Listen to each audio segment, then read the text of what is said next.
All the Huskers had to do was beat Wisconsin, and then they would be back on the national map.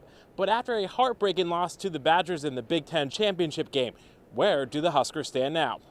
Roland, it was only a matter of hours ago that at TD Ameritrade Park here behind me that Kent State did the unthinkable, beating the favorite and the overall #1 seed in the College World Series bracket, the Florida Gators, by a score of 5-4. Now, I spoke with some of the players after the game, and they say that they were excited that they were able to pull off the upset, but they say that they still have a lot of work left to do. Roland, a little bit of rain isn't going to keep the NCAA away from crowning a national champion in a couple of weeks. And at this point, it is still anyone's championship. But this year's CWS has a wide variety of teams, whether it is the Cinderella story, the back-to-back champs, or even the overall #1 seed, and a handful of others hoping to give themselves a chance to be called national champs. Coach Pelini did say that Tommy Armstrong is the #2 quarterback after spring practices, but he also said that competition will still remain for many of the positions. Reporting from Memorial Stadium, Curt Casper, Fox 42 Sports. They always say that life is calmer in the South, but that won't be the case this week as Millard South and Omaha South go to battle in this week's Shields Thursday night showdown. And Kent State will be playing again on Wednesday night in another elimination matchup. They'll be taking on the loser of the game that is currently going on right now behind me here at TD Ameritrade Park between Arkansas and South Carolina. Arkansas currently has a 2-0 lead over South Carolina. Who knows? Kent State might be able to take out another SEC power. Reporting live from Baseball Village, this is Curt Casper, Fox 42 Sports. And nothing beats taking your anger out on winter than hitting the golf ball far.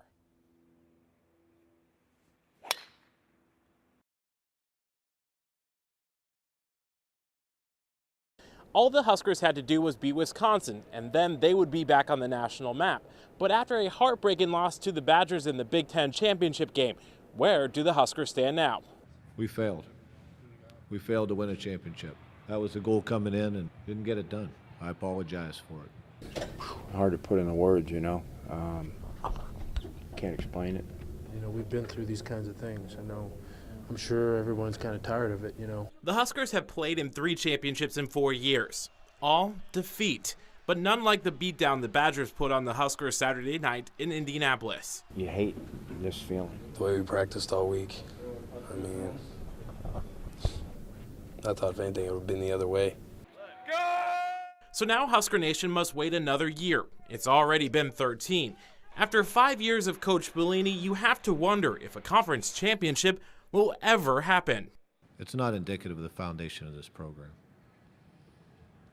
This was supposed to be the team to get it done, but on the national stage, they flopped. Again. All too indicative of teams in the past. You know, you can try to put a big thing on it, and you can, it's on me. Put it on me. 3 losses is becoming the new norm. The Husker brand expects more. It expects championships. As the Huskers say, it's why they choose Lincoln as home. We came unglued, and wish I had the answer. I don't. The answers need to come, and they need to come quickly, because this season isn't over yet. You either a little bit better or you get worse. And the Huskers need to right the ship soon, as they have less than a month to get ready for their bowl game. Reporting from Indy, Curt Casper, Fox 42 Sports. If you get in the rough at the Omaha Country Club, good luck. Throw on top of that elevated greens, narrow fairways, and a bunch of twists and bends, and you would be happy walking away with the bogey. There are some holes where they'll have some scoring clubs in their hands, but they better not make a mistake with those scoring clubs. Roger Chapman has been playing golf since he was little, but his dad never thought he would become a pro. I think he's sort of made him eat his words. But now he is a 2-time major champion. Last year he held up this trophy in Michigan. I just sat there and just tried to take it all in, but I couldn't. It was incredible. This year he hopes to hold it up again, this time right here in Omaha. The course looks fantastic. Reminds me of some courses back home. But it's not going to be easy. 155 other players. They're all going to be playing good players. Today we got a first-hand look at Roger Chapman's approach to the game of golf. Okay, so let me try to duplicate that. Oh, yes. Maybe I'll just leave it up to the pros.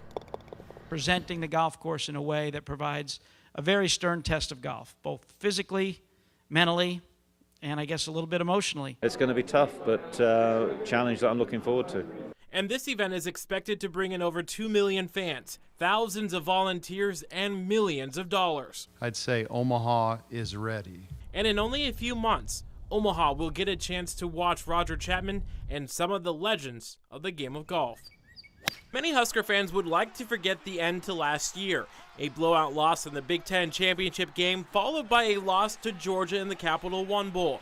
But the only cure for short-term amnesia? More football. Thankfully, the doctor delivered. Are we where we want to be? No, but it's April.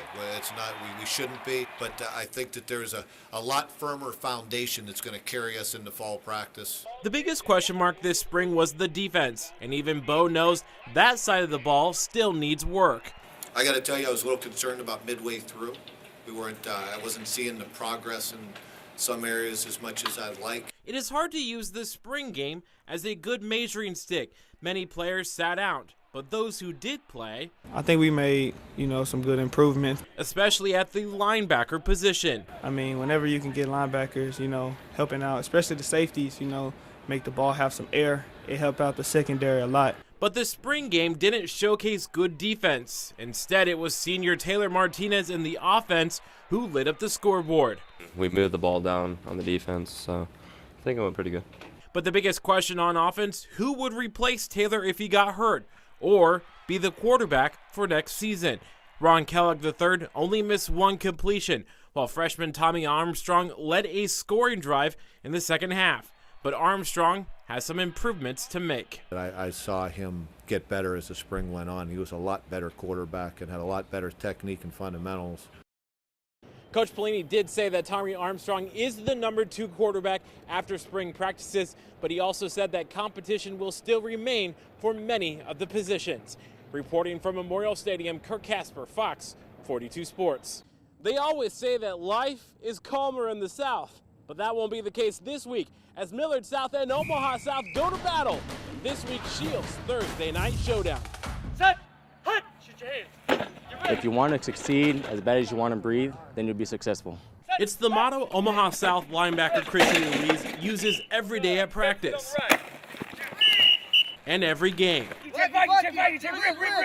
Though the Packers are still looking for that success. We're constantly talking about playing 4 quarters, and we haven't put together a full game yet this year. We do good first series, but after the first series, we one little mistake. I guess it's to bring us down. And it won't get any easier. This week they face off against the number 2 team in the state. I'm not going to lie to you, we got a tough matchup here with Millard South, what I feel is one of the best football teams in the state. They've really done a good job overall. I've been very proud of them. Millard South is coming off a shutout win over Millard West. Before that, they crushed then number 1 Lincoln Southeast in Lincoln. Kind of took us out of our comfort zone, and we went down there and played pretty well against an excellent football team. If we keep improving each week, I guess the sky's the limit.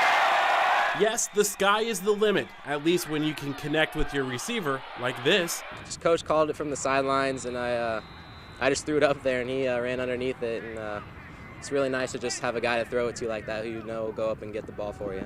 But watch out, Cloyd. Ruiz says he will stop at nothing to put an end to the Patriots' hot streak. The bruises, the blood, the dirt, the turf.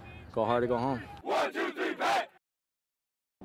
This week, Millard South would like to focus on consistency. Can their offense avoid going 3 and out? And for Omaha South, they would like to play hard for all 4 quarters. Curt Casper, Fox 42 Sports.